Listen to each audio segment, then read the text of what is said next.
दोन बसेस आपल्या जिल्ह्यातल्या गेलेल्या होत्या, सगळे भाविक होते त्याच्यामध्ये. ते काही वाराणसी, अयोध्या सगळं करून ते नेपाळला गेले होते. त्याच्यामध्ये एक बस सुरक्षित होती, पण एक बस दरीत कोसळली, 400 फूट दरीमध्ये कोसळली आहे आणि त्याच्यामध्ये काही लोक घायल झालेले आहे. ते रेस्क्यू काम सुरू झालेलं आहे. तिथे सगळी नेपाळ गव्हर्नमेंटची टीम पोहोचली आहे.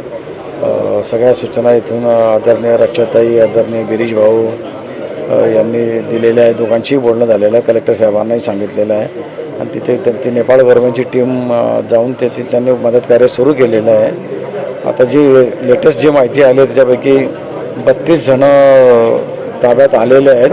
त्यापैकी 23 जण अतिशय चांगल्या स्थितीमध्ये आहे. त्यांना काय म्हणजे पाण्यावर दुखापत झालेली आहे. काही 10-11 लोक आहेत, त्यांना थोडंसं गंभीर आहेत आणि काही लोक अजून शोधकार्य सुरू आहे.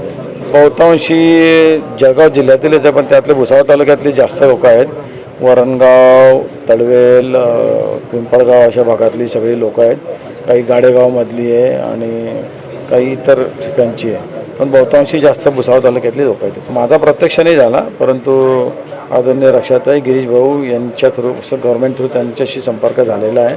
कलेक्टर साहेबांनाही सगळी माहिती दिली आहे. तेही सगळं अपडेट होऊन ते त्याच टचमध्ये आहेत. त्यासाठी आपण सुद्धा रवाना होत आहे. आमचे प्रयत्न चाललेले आहे की म्हणजे कसं कोणता जवळचा मार्ग आहे, कसं लवकर पोहोचता येईल आणि आवश्यकता असली तर जरूर जाण्याचा प्रयत्न मी करतो आहे. सगळं शोध सुरूच आहे, तो कसं जाता येईल लवकर ते. पण तिथे जायलाही मार्ग असा खडतर आहे. म्हणजे काठमांडूपासून 120 किलोमीटर, पण ते डिस्टन्स बाय रोड गेलं तर 6-7 तास लागणार आहे. म्हणजे तिथे जाणंही अवघड ठिकाणचं हे आहे ते.